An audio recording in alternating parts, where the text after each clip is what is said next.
Search! Come on, fast!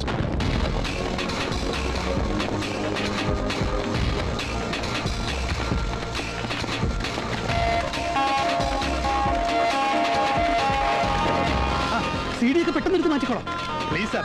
Sir എത്രയും പെട്ടെന്ന് എത്തില്ലേ അത് പ്രശ്നമാവും. ഓ എടാ പെട്ടെന്ന് നടക്കണം. വന്ന് ഇറങ്ങിയിരിക്കുന്ന പണ്ടാൾക്കാരിൽ എത്തയ്യാ വലിച്ചു വാരി ഇടന്നേ. എടുത്ത് എങ്ങോട്ടെങ്കിലും കൊണ്ടുപോകും.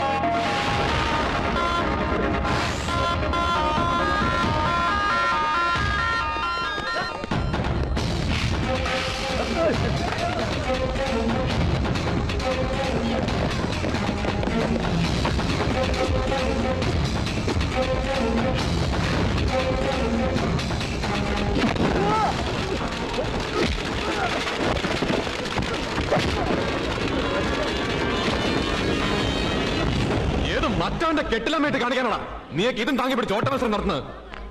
അവരെ വിട്ടേക്ക് സാറേ, അവരൊക്കെ എന്റെ വർക്കേഴ്സാ. നമ്മളാരാണോ?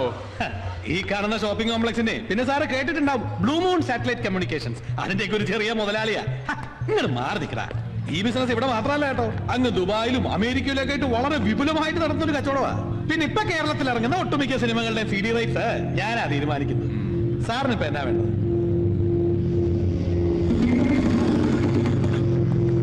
ഒരു മിനിറ്റ്.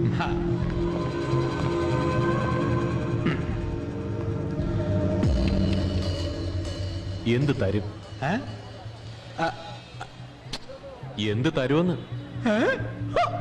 സാറിന് എന്താ വേണ്ടെന്ന് വെച്ചാൽ ഞാനത് അവിടെ കൊണ്ട് തരത്തില്ലേ? അല്ല, അത് നിങ്ങൾ അവിടെ കൊണ്ടുവന്ന് തന്നാ മതി. ഇപ്പൊ എനിക്ക് തരാൻ പറ്റുന്നത് ഞാൻ ഇവിടെ വെച്ചങ്ങ് തരാം.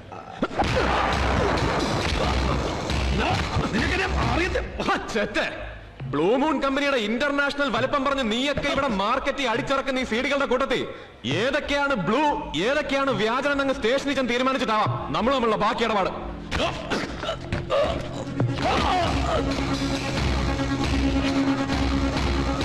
തൊണ്ടിയടക്കം എല്ലാത്തിനും പിടിച്ച് വണ്ടി കയറോ.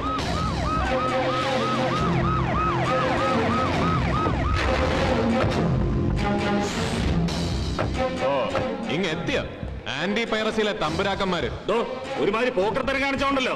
ഇതൊക്കെ കൈകാര്യം ചെയ്യാൻ ഞങ്ങളെ കൊണ്ടുവിടെ. അല്ലാതെ ചുമ്മാ ഷേവ് ചെയ്യാനല്ല ആന്റി പൈറസി സ്ക്വാഡ് എന്ന് പറഞ്ഞ് സർക്കാർ ഞങ്ങൾക്ക് ശമ്പളം തരുന്നത്. അതിനല്ല സർക്കാർ സാറിനെ പോലുള്ളവർക്ക് ശമ്പളം തരുന്നതെന്ന് വിചാരിച്ചിട്ടാണ് 3-4 തവണ പല നമ്പറുകളിൽ നിന്നും ഞാൻ ഈ കാര്യം സാറിന്റെ സ്ക്വാഡിനെ ഇൻഫോം ചെയ്ത്. അപ്പോഴൊന്നും എഴുന്നള്ളി കാണാതെ വന്നപ്പോ പിന്നെ ഈ പണി സ്വയം അങ്ങ് ഏറ്റെടുത്ത് ചെയ്യാമെന്ന് വിചാരിച്ചു. ഇപ്പൊ സാർമാർക്ക് സൗകര്യമായല്ലോ. ഇതിന്റെ ക്രെഡിറ്റ് മുഴുവൻ സാറും സാറിന്റെ സ്ക്വാഡും അങ്ങ് ഏറ്റെടുത്തോ. നിന്നെ പോലെ ഒരു പീർ SIയുടെ ചീപ്പ് പെർഫോമൻസിന്റെ ക്രെഡിറ്റ് കിട്ടിയിട്ട് വേണ്ട എനിക്ക് ഉണ്ടാക്കാൻ. നക്ഷത്രത്തിന്റെ എണ്ണം നോക്കിയാല് ഡിപ്പാർട്ട്മെന്റിൽ ഞാനിരിക്കുന്ന കസേര നിന്നേക്കാൾ ഒരുപാട് മേലെയാണ്.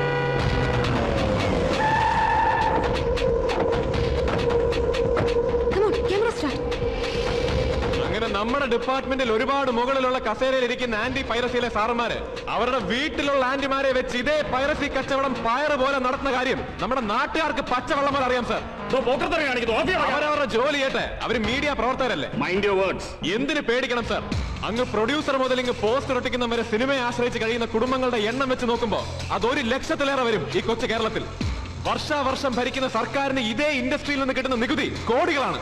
ഓരോ സിനിമയുടെ പുറകിലും രാവും പകലും ഇല്ലാതെ കണ്ണീരും വിയർപ്പും ഒഴുക്കുന്ന കലാകാരന്റെ അധ്വാനം 2.5 മണിക്കൂർ തിയേറ്ററുകളിൽ നിറഞ്ഞൊഴുകുമ്പോ അതിന്റെ 2ാം ദിവസം ഒറ്റ മിനിറ്റ് കൊണ്ട് 300 മുതൽ 3000 വരെ കള്ള സീഡികൾ അടിച്ചിറക്കി ഈ വ്യവസായത്തെ നശിപ്പിക്കുന്ന ഇവനെ പോലത്തെ തന്തയ്ക്ക് പറക്കാത്തമാരെ നിയമത്തിന് മുന്നിലേക്ക് ഇട്ടുകൊടുക്കാൻ ഈ യൂണിഫോമിന്റെ ആവശ്യമൊന്നുമില്ല.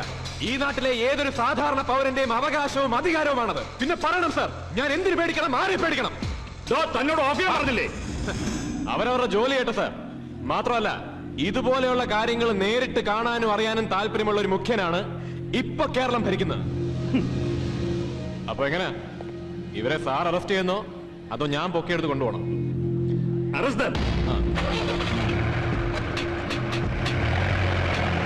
എക്സ്ക്യൂസ് മീ സർ, ഒരു മിനിറ്റ്. സാർ നേരത്തെ പറഞ്ഞ പോലെ സാർ ഇരിക്കുന്ന ആ കസേര ഒരുപാട് മുകളിലാണ്. അതുകൊണ്ട് ഈ പീർ SIയുടെ വക ഒരു സല്യൂട്ട് ഇരിക്കട്ടെ.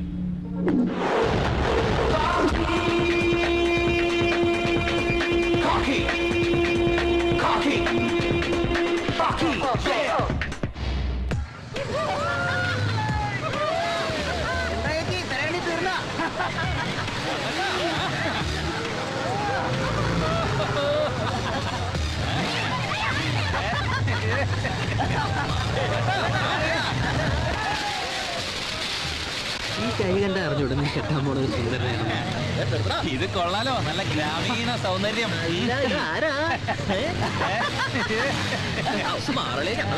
ഗ്രാമീണം. എന്തായി കാണിക്കുന്നേ?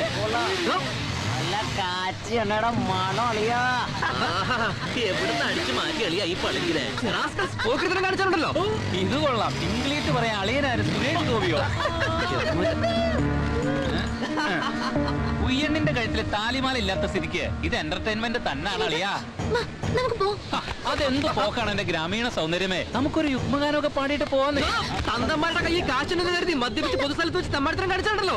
ഞാൻ അഡ്വക്കേറ്റാ, ഒരു എണ്ണത്തിനെയും പറഞ്ഞു വിടില്ല. അഡ്വക്കേറ്റും കൂടിയാണല്ലേ, അപ്പൊ കേസ് എടുക്കാൻ സൗകര്യമായി. അടിയോ ഹരികൃഷ്ണ സിനിമയില് മമ്മൂട്ടി മോഹൻലാലൊക്കെ അഡ്വക്കേറ്റ്, അത് വെച്ച് നോക്കുമ്പോ ഒരു കൃഷ്ണന്റെ കുറവുണ്ട്. എന്നാ പിന്നെ കൃഷ്ണൻ വരട്ടെ, അതുവരെ നമുക്ക് ജോളിയാക്കാന്നേ.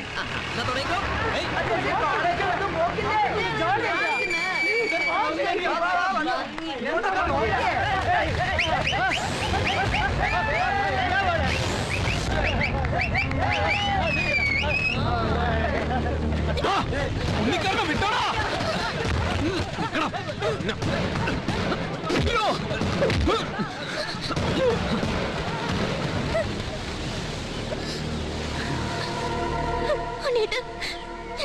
നീ എന്തിനാണ് കരയുന്നേ? അവനെ അകത്താക്കാനുള്ള സകല വാക്കുകളും എനിക്കറിയാം. അതിനാ വണ്ടികളുടെ നമ്പർ മാത്രം കിട്ടിയാൽ മതി എനിക്ക്. അവന്റെ ഒരു ഒടുക്കത്തെ വകുപ്പ് നമ്പറും. നീ എന്തിനാ എന്നെ തല്ലിയത്? മിണ്ടി പോകരുത്. താലി കെട്ടാൻ പോകുന്ന പെണ്ണിനെ കൊണ്ട് കാറ്റോളാൻ ഇറങ്ങുമ്പോ അവളെ നോക്കാനുള്ള ത്രാണിയും കൂടെ വേണം അവന്. അതല്ലേ പിന്നെ ഏർപ്പാടിന് ഇറങ്ങരുത്. മനസ്സിലാടാ? ഒന്ന് വണ്ടി കയറി. അല്ല ഉണ്ണി, എന്നെ അയച്ചോട്. അയ്യോ ഉണ്ണി, അവൻ എന്റെ മോനെ തല്ല മാത്രം വളർന്നവനാണെങ്കിൽ അതൊന്നും അറിഞ്ഞിട്ട് തന്നെ ബാക്കി കാര്യം. മനുഷ്യനെ ഭ്രാന്ത് പിടിപ്പിക്കാതെ ഇങ്ങോട്ട് അറിയുവാ മനുഷ്യ. അല്ല ഭാനുതി, നമുക്ക് നേരം പുലർന്നിട്ട് നിങ്ങളോട് ഇങ്ങോട്ട് ഇറങ്ങാനാ പറഞ്ഞത്. എടാ ഹരികൃഷ്ണ, ഇങ്ങോട്ട് ഇറങ്ങടാ. എടാ ഹരികൃഷ്ണ, ഇങ്ങോട്ട് ഇറങ്ങടാ. ഇനി അങ്ങനെയാണെങ്കിൽ തന്നെ എന്തിനാ ഭാനുവെ ചൂട്ട്? ഇത് കണ്ടില്ലേ, ഒന്നാം തരം ഫോറിൻ ടോർച്ച്. ഇത് പോരെ? ഇമാതിരി കാര്യങ്ങൾക്ക് തീർപ്പളിപ്പിക്കാനേ ബാലുവിന് ചൂട്ട് തന്നെ മിന്നണം. അല്ലമ്മേ, നമുക്ക് നമ്മുടെ കാറിൽ പോവാം. അവന്റെ ഒരു കാറ് എന്നാടാ നിനക്ക് ഈ കാറൊക്കെ ഉണ്ടായത്? 3-ാം വയസ്സിൽ നിനക്ക് വയറിളക്കം പിടിച്ചപ്പോ തൂറി തളർന്ന് നിന്നെ കൊണ്ട് വൈദ്യനെ കാണിക്കാൻ ഒറ്റയ്ക്ക് പുഞ്ചപ്പാടം നീന്ത് കടന്നവളെ ഈ ഭാനുമതി. ഇങ്ങോട്ട് ഇറങ്ങി വാടാ. ആരൊക്കെ എന്തൊക്കെ പറഞ്ഞാലും ശരി, നാളെ രാവിലെ തന്നെ അവിടെ ചെന്ന് ഹരിയെ കണ്ട് മാപ്പ് ചോദിച്ചിട്ട് മതി നിന്റെ പോലീസ് ഉദ്യോഗം. എന്തിനാണച്ചാ നാളെ രാവിലത്തേക്ക് വെക്കുന്നത്? ഇത്രയും കാലത്തെ എന്റെ ജീവിതാനുഭവം വെച്ച് നോക്കുകയാണെങ്കിൽ സാക്ഷാൽ ഭാനുമതി അമ്മ ഇപ്പൊ ചൂട്ടെടുത്ത് കാണും. ഉണ്ണിക്ക് അങ്ങനെ പറ്റിപ്പോയി. ആ നേരത്തെ ഉണ്ണി അവിടെ എത്തിയില്ലെങ്കിൽ എന്താവും സ്ഥിതി? എന്റെ ഈശ്വര, എനിക്കത് ഓർക്കാനും കൂടി വയ്യ. എന്റെ അഭിപ്രായത്തില് കൊച്ചച്ഛൻ ചെയ്തതിൽ ഒരു തെറ്റും ഞാൻ കാണുന്നില്ല. ആക്ച്വലി അവിടെ നടന്നത് ഒരു റേപ്പ് അറ്റംപ്റ്റ് ആയിരുന്നില്ലേ? റേഷൻ കാർഡ് സംസാരിച്ചു തുടങ്ങിയോ? എടി വാ പൊളിച്ച് നിൽക്കാതെ ഇവിടെ വായ അടയ്ക്കാൻ വേണ്ടി എന്തെങ്കിലും വിളമ്പിക്കൊടറി, അല്ലെങ്കിൽ ഈ സീനി ഇവള് കുളവാക്കും. എടാ ഉണ്ണികൃഷ്ണ, ഇങ്ങോട്ട് ഇറങ്ങി വാടാ. ആ കറക്റ്റ് ടൈമിങ്. ഇപ്പൊ എങ്ങനെയുണ്ട് ഞാൻ പറഞ്ഞത്? അതാണ് അമ്മായി. ഇനി എന്താന്ന് വെച്ചാൽ നിങ്ങൾ തമ്മിലായിരിക്കും. എന്റെ ഗുരുവായൂരപ്പ, ഇനി എന്തൊക്കെയാണോ നടക്കാൻ പോണത്? നിന്നോട് ഇങ്ങോട്ട് ഇറങ്ങി വരാൻ പറഞ്ഞത്. എടാ ഉണ്ണി, അമ്മായിയുടെ സ്വഭാവം അറിയാലോ. മറുത്തൊന്നും പറഞ്ഞേക്കരുത്. നാളെ ആ വീട്ടിലേക്ക് കയറി ചെല്ലാനുള്ള കുട്ടിയാ ഇവള്. ഒരെണ്ണത്തിന് മിണ്ടാട്ട് കേൾക്കില്ലല്ലോ. എല്ലാം കൂടി അങ്ങോട്ട് നാട് വിട്ടുപോയോ? ഉറങ്ങിക്കാണും. ഞാൻ നിന്നോട് പറഞ്ഞതല്ലേ നാളെ ആവട്ടെ. ഒരക്ഷരം മിണ്ടി പോകരുത്. സേതുലക്ഷ്മി, ആ കുടുത്തം കേട്ടവനെ ഇങ്ങോട്ട് ഇറക്കി വിട്. എല്ലാരും ഉണ്ടല്ലോ, എന്താ വന്ന കാലം നിന്ന് കളഞ്ഞത്? നിങ്ങളുടെ കാര്യം പറഞ്ഞപ്പോ നാവ് വായിലിട്ടതേ ഉള്ളൂ. ഓഹോ, അപ്പൊ എല്ലാരും കൂടി ചേർന്ന് എന്റെ മോനെ തല്ലി എന്റെ വീമ്പ് പറഞ്ഞിരിക്കായിരുന്നു അല്ലേ? നീ എന്താ ബാനു ഈ പറയണേ? ഇവനോട് കാണിച്ച പോക്കിരിത്തരത്തിന് അവന് ഞാൻ വയറ് നിറച്ചു കൊടുത്തിട്ടുണ്ട്. ഞാൻ അപ്പോഴേ പറഞ്ഞതല്ലേ ഭാനു കൊടുത്തു കാണുമെന്ന്. ഇനി പോവല്ലേ? അപ്പൊ ശരി, അങ്ങനെ കൊടുത്താലൊന്നും പറ്റില്ല. ഇങ്ങോട്ട് ഇറക്കി വിടാ കുട്ടിക്കൊമ്പനെ. അവൻ എന്താ കൊടുക്കണ്ടെന്ന് എനിക്ക് നന്നായിട്ട് അറിയാം. എടാ ഇൻസ്പെക്ടർ പോലീസ്, ഒന്നങ്ങോട്ട് മാറിനേ. കണ്ട കള്ളന്മാരെയും പോക്കറ്റടിക്കാരെയും തല്ലി തഴമ്പ് വന്ന് നിന്റെ ഈ കൈകൊണ്ട് വാഴപ്പിണ്ടി പോലുള്ള എന്റെ മകന്റെ മുഖത്തടിക്കാൻ നിനക്ക് എങ്ങനെ ധൈര്യം വന്നടാ?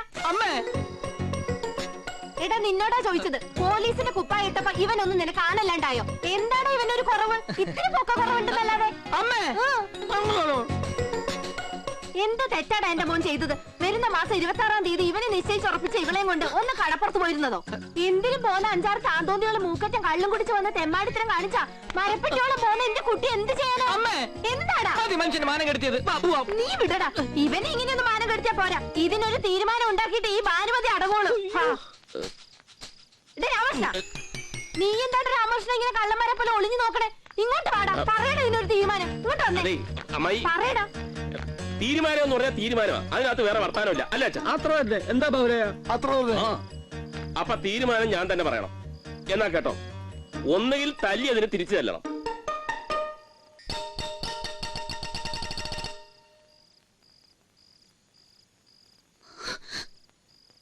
രാമകൃഷ്ണ അത്രയ്ക്ക് അങ്ങോട്ട്. അതല്ലെങ്കിൽ മാപ്പ് പറയണം. ഇതിലേതാ വേണ്ടെന്ന് വെച്ചാൽ അമ്മായി തീരുമാനിക്കും. എന്തായാലും ആദ്യം പറഞ്ഞത് വേണ്ട. എന്നാ പിന്നെ മാപ്പ് പറഞ്ഞോട്ടെ. മാപ്പ് പറയടാ.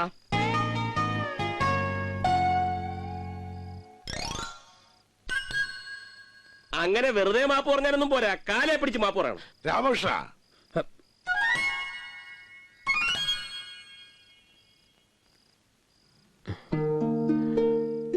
എടാ ഹരി, ഞാൻ അപ്പോഴത്തെ ഒരു ദേഷ്യത്തിന് അറിയാതെ നിനക്ക് തോന്നുന്നുണ്ടോ ഞാൻ മനഃപൂർവ്വം നിന്നെ? സോറിയടാ. ഞാൻ വേണം നിന്റെ കാലേ വീണ് മാപ്പ്. എന്താണ് ഇത്?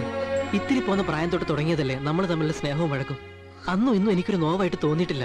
അതെന്തായാലും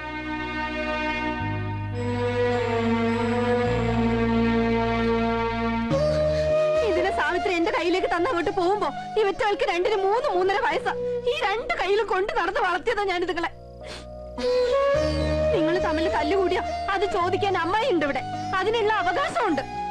ഈ അമ്മായിയുടെ വർത്താനം കൊണ്ട് എന്റെ കുഞ്ഞുങ്ങൾക്ക് എന്തെങ്കിലും സങ്കടം തോന്നിയിട്ടുണ്ടെങ്കിൽ അതും എനിക്ക് സാരമില്ല.